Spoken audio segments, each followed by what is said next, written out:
Sana all ganito lagi magbigay ng tissue.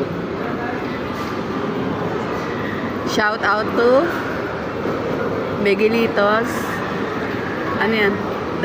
Dining? Diner.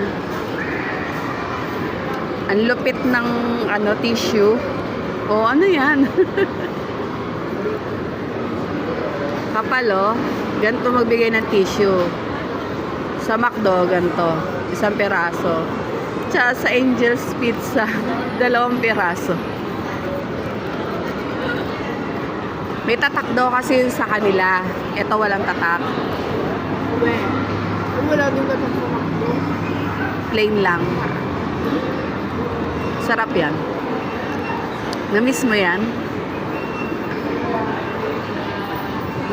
Ano pagkakaiba na sa Miguelitos tsaka sa McDo?